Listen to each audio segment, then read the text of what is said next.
Hello everyone, स्वागत है आप लोग का एक और न्यू वीडियो में। इस वीडियो में हम लोग डाइजेस्टिव सिस्टम के बारे में देखेंगे। पिछले वीडियो में हमने स्केलेटन सिस्टम के बारे में देखा था और इस वीडियो में हम डाइजेस्टिव सिस्टम के बारे में देखेंगे। तो ये हमारा पूरा डाइजेस्टिव सिस्टम रहा। ये हमारा माउथ हो गया, माउथ से हम लोग खाते हैं, फिर इस तरीके से होकर पूरा हमारा डाइजेस्टिव प्रोसेस चलता है। तो चलिए हम लोग शुरू करते हैं डाइजेस्टिव सिस्टम के बारे में। Digestive system plays a crucial role. Crucial का मतलब होता है इंपॉर्टेंट, यानी डाइजेस्टिव सिस्टम हमारे लिए बहुत ही ज्यादा इंपॉर्टेंट है। ये हमारे भोजन को ब्रेक डाउन करता है, मतलब छोटे छोटे टुकड़ों में तोड़ता है। और जो भी हम लोग भोजन खाते हैं ना, उसको पचा के उसके अंदर का जो न्यूट्रिएंट होता है, nutrients means vitamin, mineral, protein, carbohydrate, जो कुछ होता है वो सबको हमारे बॉडी को देता है, जिससे हमको एनर्जी मिलता है, हमारा सही तरीके से ग्रोथ हो पाता है। और अगर कोई सेल या फिर कहीं भी हमारे बॉडी में कटा है तो वो सब जल्दी से रिपेयर हो जाता है। It is composed of various organ. हमारा डाइजेस्टिव सिस्टम बहुत ही ऑर्गन से मिलके बना है। हमने फर्स्ट क्लास में ही देखा था कि बहुत सारे ऑर्गन को जब हम लोग मिलाते हैं तो क्या बनता है, ऑर्गन सिस्टम बनता है। और उसी ऑर्गन सिस्टम में से एक हमारा डाइजेस्टिव सिस्टम भी है। तो ये हमारा बहुत सारे ऑर्गन से मिलके बना हुआ है और ये बहुत सारा काम करता है। अब ऐसा तो है नहीं कि हम खाना खाएं और तुरंत पच गया, ऐसा तो नहीं ना है। तो इसके लिए हमको बहुत सारा काम होता है, तो हम लोग उसके बारे में सीखते हैं। सबसे पहले हमको ये सीखना है डाइजेशन होता क्या है। डाइजेशन का मतलब आप लोग का होता है पाचन, यानी जो भी भोजन हम लोग खाते हैं उसके पचने की प्रक्रिया को हम लोग डाइजेशन बोलते हैं।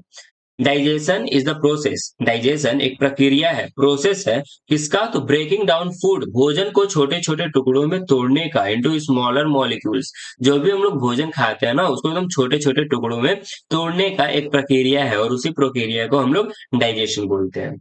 इसका इंपॉर्टेंस क्या है, इसका महत्वपूर्ण क्या है, ये हमारे लिए क्यों महत्वपूर्ण है? अगर हमारा डाइजेशन सही से नहीं होता है ना, तो हमारा पेट दर्द होते रहता है, हमारा मन किसी काम में अच्छे से नहीं लगता है, और हमारा मतलब तबीयत बिल्कुल खराब सा रहता है। लेकिन अगर हम सही तरीके से हमारा भोजन पच जाता है, हम अच्छे भोजन खाते हैं, सही तरीके से हमारा डाइजेशन होता है, तो हमारा एनर्जी लेवल एकदम हाई रहेगा। हम हमेशा जो है तरोताजा फील करते रहेंगे और हमेशा हैप्पी रहेंगे। तो इसीलिए जो है डाइजेशन हमारे लिए इम्पोर्टेंट है, और हमारा ग्रोथ भी सही तरीके से होगा, हमारा बॉडी भी सही तरीके से बनेगा, हमारा ब्रेन भी सही तरीके से काम करेगा। टू मेन प्रोसेस होता है डाइजेशन में। क्या क्या होता है? तो एक होता है मैकेनिकल डाइजेशन और एक होता है केमिकल डाइजेशन। मैकेनिकल डाइजेशन मतलब हम लोग खुद से जितना चबा सके, जैसे हम लोग भोजन खाते हैं तो दांत से चबाते हैं, तो वो हम लोग खुद करते हैं ना, तो वो हो गया मैकेनिकल डाइजेशन। और केमिकल यानी जो केमिकल प्रोसेस के द्वारा होता है, जैसे भोजन हमारे पेट में चला गया तो उसके बाद तो हम लोग नहीं ना कर सकते हैं, ऐसा तो नहीं है कि हम लोग गाय भैंस जैसा वापस से अपने भोजन को मुंह में लाके और उसको हम लोग चबा सके। तो वो जो है बाकी सब केमिकल के द्वारा होता है, तो इसीलिए उसको हम लोग केमिकल डाइजेशन बोलते हैं। एक बार हम लोग इस फोटो को देख लेते हैं। ये हमारा माउथ है, आप लोग इसको ध्यान से समझिएगा। ये हमारा माउथ है, हम लोग भोजन खा रहे हैं। फिर ये जो होता है ना, ये पूरा फूड पाइप है, इसको हम लोग ओसोफेगस भी बोलते हैं। भोजन हमारा यहाँ से स्टमक में आता है, ये हमारा पेट हो गया, स्टमक हो गया। फिर स्टमक से भोजन कहाँ जाता है? तो ये हमारा स्मॉल इंटेस्टाइन है, ठीक है। स्टमक से भोजन जो है स्मॉल इंटेस्टाइन में जाता है, और स्मॉल इंटेस्टाइन से फिर ये लार्ज इंटेस्टाइन, ये जो बड़ा सा है ना, ये लार्ज इंटेस्टाइन में जाता है। और फिर उसके बाद ये एनस है, एनस के द्वारा जो है जो भी हमारा वेस्ट प्रोडक्ट रहता है वो हमारा रिलीज हो जाता है, बाहर आ जाता है। की ऑर्गन्स देखेंगे कि डाइजेशन में कौन कौन से ऑर्गन हमारे लिए इंपॉर्टेंट है। तो सबसे पहले माउथ है ना, अगर क्योंकि हम लोग माउथ ही नहीं रहेगा तो हम लोग भोजन कैसे खाएंगे, सिंपल सी बात है। तो माउथ हमारे लिए इंपॉर्टेंट है। Digestion begins in the mouth, और जो डाइजेशन का प्रक्रिया होता है ना, वो हमारे खाते ही चालू हो जाता है। हम जैसे ही मुंह को भोजन को मुंह में लेते हैं तो हमारा जो है प्रक्रिया जो है चालू हो जाता है डाइजेशन का। तो डाइजेशन कहाँ से स्टार्ट होता है? तो माउथ से स्टार्ट होता है, जिसमें हम लोग दांत रहता है तो दांत से भोजन को चबा के और छोटे छोटे टुकड़ों में तोड़ते हैं। और सलाइवा भी रहता है ना, सलाइवा यानी जो लार, जो हमारे मुंह से टेस्टी भोजन को देख के लार टपकने लगता है, तो उसको सलाइवा बोलते हैं। सलाइवा क्या करता है? भोजन को मिक्स करता है कार्बोहाइड्रेट में, तो उसको तोड़ने में मदद करता है और उसको गीला कर देता है, ताकि वो आसानी से हमारे पेट के अंदर फूड पाइप के थ्रू चला जाए। माउथ से भोजन कहाँ जाता है? फूड पाइप में जाता है, ठीक है। माउथ के बाद भोजन फूड पाइप में जाता है। फूड पाइप को हम लोग हिंदी में आहार नली बोलते हैं, जिसका एक ही काम है कि वो भोजन को जो है नीचे की तरफ लाता है। और कहाँ से लाता है? माउथ से दिया, माउथ में फूड पाइप में गया, और फूड पाइप से स्टमक में आया। स्टमक उसके बाद अपना बाकी आगे का काम करता है। स्टमक क्या करता है? जो हम लोग भोजन को खाए हैं तो वो पूरा एकदम पूरा पतला तो नहीं हुआ होगा, वो अभी और छोटे-छोटे टुकड़ों में है, तो उसको जो है और छोटे-छोटे टुकड़ों में करता है by the help of acid, acid की मदद से। एसिड का मतलब अम्ल होता है, कोई भी चीज़ अगर एसिड में रखा जाए तो वो चीज़ गल जाता है, तो वैसे ही हमारा भोजन भी है। स्टमक जो है एसिड प्रोड्यूस करता है, जिससे हमारा भोजन पूरा और एकदम मिक्सचर हो जाता है, एकदम पतला हो जाता है और छोटे-छोटे टुकड़ों में हो जाता है। स्टमक के बाद हमारा भोजन जो है स्मॉल इंटेस्टाइन में जाता है, यानी कि जिसको हम लोग छोटी आंत लगता है बोलते हैं। Small intestine most digestion and nutrient observe occur here. Small intestine में हमारा सबसे ज्यादा डाइजेशन का काम होता है, और जो न्यूट्रिएंट होता है ना, vitamin mineral protein carbohydrate fat, ये सब यहीं पे एब्जॉर्ब करता है, बॉडी इसको सोख लेता है, ठीक है। और इसमें कैसे होता है, तो digestive juice from the pancreas. Pancreas क्या है, एक ऑर्गन है जो कि डाइजेस्टिव जूस प्रोड्यूस करता है भोजन को पचाने में। और बाइल जूस भी रिलीज होता है लीवर से। लीवर के बारे में आप लोग जानते होंगे, बाइल जूस से बाइल जूस जो है रिलीज होता है लीवर से। ये सब काम क्या करता है, भोजन को पचाने में काम करता है। देन उसके बाद स्मॉल इंटेस्टाइन से ये ट्रेवल करके आ गया लार्ज इंटेस्टाइन में। लार्ज इंटेस्टाइन में अब क्या हुआ, स्मॉल इंटेस्टाइन में जितना भी भोजन पचा हुआ है तो वो सब हमारे शरीर में लग गया मतलब कि जितना भी न्यूट्रिएंट है वो सब हमको मिल गया। तो अब जो भोजन नहीं पचा है, जैसे जो भोजन अब हमको वेस्ट प्रोडक्ट है, तो वो क्या होता है, जितना भी अनडाइजेस्टेड फूड है जो हमारे अब किसी काम का नहीं है, वो लार्ज इंटेस्टाइन में आ जाता है। और लार्ज इंटेस्टाइन में क्या होता है, वेस्ट बन के और फिर वो हमारे शरीर से बाहर आ जाता है। डाइजेशन का प्रक्रिया जो है इसमें हम लोग देखेंगे, digestion process involves a series of step, ठीक है। सबसे पहले कुछ स्टेप बाय स्टेप होता है। It begins with ingestion. Ingestion क्या होता है तो हम लोग उसको भी सीखते हैं, ठीक है। उसके बाद बहुत सारा एक एक प्रक्रिया पे चलते जाता है। सबसे पहले इंजेशन। इंजेशन का मतलब हुआ ना कि भोजन को मुंह में हम लोग ले लिए तो उसको हम लोग इंजेशन बोलेंगे। The process start where we eat food, when we eat food. जब हम लोग भोजन को मुंह में लेके चबाना चालू कर दिए तो वो इंजेशन हो गया। उसके बाद ओसोफेगस। ओसोफेगस या इसको हम लोग क्या बोलते हैं, ओसोफेगस को ही हम लोग फूड पाइप भी बोलते हैं, ठीक है। फूड पाइप से ही जो है भोजन हमारा स्टमक में जाता है। आफ्टर स्वेलिंग, स्वेलिंग का मतलब होता है निगलना, जैसे हम लोग स्वेलिंग करते हैं निकल जाते हैं। Food travels down through oesophagus. तो फूड जो है एसोफेगस से नीचे आ जाता है। नीचे कहाँ आता है, तो हमारे स्टमक में।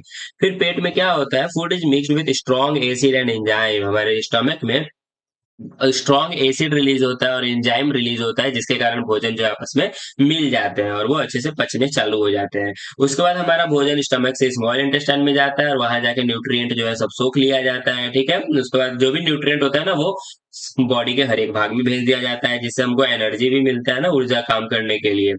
फिर उसके बाद क्या होता है, स्मॉल इंटेस्टाइन से लार्ज इंटेस्टाइन में गया, जहाँ पे लेफ्ट ओवर। लेफ्ट ओवर का मतलब बचा हुआ मटेरियल क्या होता है, लार्ज इंटेस्टाइन से जो है एक्सपेल्ड यानी बाहर आ जाता है। इतना हम लोगों ने डाइजेशन के बारे में सीखा। आई होप कि अब आपको डाइजेशन के बारे में सब अच्छे से समझ में आया होगा। अगर आप लोग अभी तक इस वीडियो में बने हुए हैं तो प्लीज वीडियो को लाइक करें और चैनल को सब्सक्राइब भी करें।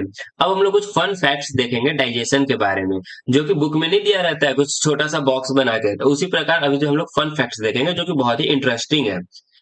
The entire digestive system, entire का मतलब कंप्लीट, जो हमारा पूरा डाइजेस्टिव सिस्टम है ना, वो हमारा 30 फीट लॉन्ग है, 30 फीट लंबा है। अब आप सोचिए कि हमारे जो इंसान का हाइट होता है, जैसे अगर हम लोग मैन का बात करें, बॉयज का, तो लगभग 5 to 6 फीट होता है। 6 फीट मान लीजिए, 6 फीट लगभग जो है अप्रोक्स जो है एवरेज होता है। तो इंसान जो हो गया उसका 5 गुना ज्यादा लंबा उसका डाइजेस्टिव सिस्टम ही होता है। अगर उसको हम लोग एक लाइन में रखना चालू कर दिए ना, तो वो 30 फीट लंबा हो जाएगा। मतलब आप समझ रहे हैं कितना लंबा हो जाएगा वो। 30 फीट लंबा मतलब आपको अब 3 तल्ला बिल्डिंग जो है उतना हो जाएगा वो, समझिए वो इंसान से भी लंबा है। तो हमारे शरीर में अटता कैसे है, तो स्मॉल इंटेस्टाइन और लार्ज इंटेस्टाइन को आपने देखा कि वो सब मुड़ा हुआ रहता है, इस तरीके से जो है मुड़ा हुआ रहता है, जिसके कारण जो है वो हमारे आसानी से शरीर में फिट हो जाता है। इस डाइजेस्टिव सिस्टम में पूरा क्या-क्या आता है, तो एसोफेगस का हो गया, फूड पाइप वो भी लंबा है, फिर स्टमक हो गया, स्मॉल इंटेस्टाइन हो गया, लार्ज इंटेस्टाइन हो गया। इन सबको मिला के पूरा हमारा डाइजेस्टिव सिस्टम 30 फीट लंबा होता है, लगभग 30 फीट। तो ये हमने पहला देखा। दूसरा हम देखते हैं कि जो भी हम लोग भोजन खाते हैं, उसको पचने में तो टाइम लगता है। वैसा तो है नहीं कि अगर हम तुरंत भोजन खाएँगे और तुरंत पच जाएगा, तो पता चला हम खाएँ, 1 घंटा में भोजन पच गया और हमको दोबारा 1 घंटा बाद भूख लग गया। तो हम ऐसे तो दिन भर खाते ही रहते हैं। भोजन को पचने में टाइम भी लगता है, और कितना टाइम लगता है, तो लगभग-लगभग जो है हम बोल सकते हैं कि अगर हम लोग हल्का भोजन कुछ खाते हैं, जब पानी को पचने में टाइम नहीं लगता है। फिर अगर कुछ हम लोग हल्का भोजन खाते हैं, जैसे सैलेड हो गया, फ्रूट हो गया, तो ये सबको 2-3 घंटे ही लगते हैं पचने में, इसे पच जाता है। लेकिन अगर हम लोग ज्यादा थोड़ा हैवी भोजन खाते हैं ना, तो उन सबको लगभग लगभग 3 दिन तक लग जाता है। जैसे अगर कोई चिकन ये सब खाता है, तो लगभग लगभग 3 दिन तक लग जाता है उस भोजन को कंप्लीटली पचने में। और ये चीज है कि 24 to 70 आवर्स, यानी एक दिन से लेके 3 दिन तक जो है हमारे बॉडी में जो भी भोजन है वो सब पूरा पास थ्रू हो जाता है, जो भी वेस्ट प्रोडक्ट है वो सब बाहर आ जाता है। डाइजेस्टिव एंजाइम क्या होता है? तो एंजाइम का काम होता है ना भोजन को ब्रेक डाउन करना। कार्बोहाइड्रेट, प्रोटीन, फैट्स ये सब में जो है ब्रेक डाउन करता है एंजाइम्स। फिर हेल्थ के बारे में है, आवर इंटेस्टाइन, माइक्रोब, माइक्रोब मतलब छोटे छोटे कीटाणु होते हैं। हमारे इंटेस्टाइन में ना बहुत सारे छोटे छोटे नंबर ऑफ बैक्टीरियाज होते हैं, कीटाणु होते हैं। और ये सब क्या करते हैं, तो हमारे भोजन को तोड़ते हैं। जैसे कि अगर कोई फल है, फल को अगर हम लोग बाहर रख दें, तो उसपे मक्खी और कीड़े मकोड़े बैठ के उस पूरे फल को खा जाते हैं ना, तो वैसे हमारे शरीर में भी माइक्रोब होते हैं, बैक्टीरिया होते हैं, जो कि भोजन को आसानी से छोटे छोटे टुकड़ों में तोड़ने में मदद करते हैं और विटामिन को प्रोड्यूस करते हैं। अब हम लोग लास्ट देखेंगे कि इतना सारा हम लोग सीख लिए कि डाइजेस्टिव सिस्टम क्यों इंपॉर्टेंट है, तो लास्ट देखते हैं कि आखिर इसको हम लोग हेल्दी कैसे रखें। मेन तो यही है ना कि हम लोग अपने डाइजेस्टिव को स्वस्थ कैसे रखें। तो पहला है ईट अ बैलेंस डाइट। आजकल के बच्चों में ये बहुत ज्यादा कमी है कि वो लोग घर का भोजन पसंद ही नहीं करते हैं, बाहर का भोजन ज्यादा पसंद करते हैं। तो ये चीज इसीलिए जो है उनका तबीयत भी खराब हो रहा है, हमारे असर भी होता है कि जल्दी जो है बाल झड़ने लगा, फिर उसके बाद एज ग्रोथ कम होता है, या फिर जल्दी बूढ़े होने लगते हैं, बचपन में ही थोड़ा कम ही उम्र है और पैर हाथ ये सब में दर्द होने लगता है। तो ये सब अच्छे से अगर बैलेंस डाइट नहीं मिल रहा है, इसके कारण होता है। सबसे पहले बैलेंस डाइट में इंपॉर्टेंट क्या होता है, तो मिल्क। मिल्क को हम लोग कंप्लीट फूड बोला जाता है, मिल्क को कंप्लीट फूड बोला जाता है क्योंकि इसमें सभी प्रकार का न्यूट्रिएंट पाया जाता है। फिर भी हम लोग देखते हैं बैलेंस डाइट में क्या होता है, हम लोग फ्रूट्स अगर हम लोग खाते हैं, वेजिटेबल खाते हैं, होल ग्रेन मतलब चावल हो गया, और फिर आपका ये गेहूं हो गया, जो आटा हो गया, रोटी। फिर सब्जी-वब्जी अगर हम लोग खाते हैं, तो ये हमारा बैलेंस डाइट हो गया। बस सिंपल सा है कि मैदा का चीज़ नहीं खाना है, और घर का बना हुआ ही अगर भोजन खाएँगे ना, तो उससे हमारा complete balance diet. Balance diet में अगर 2 चीज़ अगर इम्पोर्टेंट बोला जाए, तो एक मिल्क हो गया और एक पल्स, जो हमारा दाल होता है, वो भी हमारे लिए बहुत ज़्यादा इम्पोर्टेंट होता है। Stay hydrated. हाइड्रेट का मतलब क्या होता है कि आपको प्यास लग रहा है, तो आप पानी पीजिए। पानी पीना भी बहुत ज़्यादा इम्पोर्टेंट है। अगर हम पानी नहीं पीते हैं, तो उससे भी हमारा स्किन जो है वो खराब होने लगता है, फिर हमको जल्दी हमारा मतलब भोजन नहीं पचता है। तो drinking enough water is essential for digestion. भोजन पचने के लिए पानी भी बहुत ज्यादा जरूरी है, कम से कम जो है 2 लीटर। अगर आप छोटे बच्चे हैं, लगभग लगभग 2 लीटर पानी पीना चाहिए। वैसे आप अगर मन है तो 2 से 4 लीटर तक पानी पी सकते हैं, डिपेंड करता है कि मौसम कैसा है, आपका काम कैसा है, उस पर भी डिपेंड करता है। फिर है एक्सरसाइज रेगुलरली। अगर आप एक्सरसाइज कर रहे हैं, तो आपका भोजन भी अच्छे तरीके से पच रहा है। फिजिकल एक्टिविटी करना चाहिए, ताकि हमारा डाइजेशन जो है वो सही तरीके से हो, और हमारा भोजन जो है वो हमको अच्छे तरीके से लगे और हमारा हेल्प करे। अगर आप एक्सरसाइज नहीं कर पा रहे हैं, तो कोई बात नहीं है, कम से कम आप साइकिल चला लीजिए, उसके बाद आप पैदल चल लीजिए, आधा घंटा पैदल चल लीजिए, 15-20 मिनट आधा घंटा साइकिल चला लीजिए, तो उससे भी आपका एक्सरसाइज हो जाएगा। नेक्स्ट है लिमिट प्रोसेस्ड फूड। जो भी हम लोग भोजन खाते हैं, अब घर का भी भोजन है, जैसे अगर शुगर से बना हुआ अगर हम लोग भोजन खाते हैं, तो वो पचने में समय लगता है। शुगर से, खासकर शुगर से बना हुआ भोजन जल्दी नहीं खाना चाहिए। शुगर के अलावा हम लोग उसके जगह पे गुड़ इस्तेमाल कर सकते हैं, जिसको हम लोग जैगरी भी बोलते हैं, तो वो भी हम लोग इस्तेमाल कर सकते हैं। वो हमारे हेल्थ के लिए सही रहता है। वैसे तो आजकल सारा चीज़ बनावटी ही आ रहा है, मिलावटी ही आ रहा है, लेकिन फिर भी जो है गुड़ को हम लोग इस्तेमाल कर सकते हैं चीनी की जगह पे। तो ज़्यादा शुगर खाने से क्या होता है ना, हम लोग फैट हो जाते हैं, फिर हम लोग मोटे दिखने लगते हैं, तो वो अच्छा नहीं लगता है। लास्ट है, हम लोग एक कंक्लूजन देख लेते हैं कि अभी तक हम लोग क्या-क्या सीखा। डाइजेस्टिव सिस्टम जो है हमारे लिए वाइटल है। वाइटल का मतलब क्या होता है? इम्पोर्टेंट होता है। इम्पोर्टेंट यानी महत्वपूर्ण। तो ये हमारे लिए बहुत ज़्यादा महत्वपूर्ण है हमारे हेल्थ के लिए। फिर इसका फंक्शंस के बारे में हम लोगों ने देखा कि ये कैसे काम करता है, कैसे कोई भी चीज़ को जो है पचता है और हमारे शरीर में लगता है, न्यूट्रिएंट्स हमारे शरीर में एब्ज़ॉर्ब हो जाते हैं। फिर हम लोगों ने हेल्दी प्रैक्टिस के बारे में देखा कि हम लोग को डेली हेल्दी भोजन खाना चाहिए, पानी पीना चाहिए, अपना एक्टिविटी जो है अपना सही तरीके से रखना चाहिए।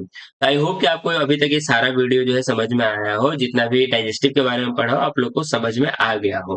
तो अगर आपको ये वीडियो अच्छा लगा हो, तो प्लीज चैनल को सब्सक्राइब करें और वीडियो को लाइक करें और अपने दोस्तों के साथ भी शेयर करें। Thank you.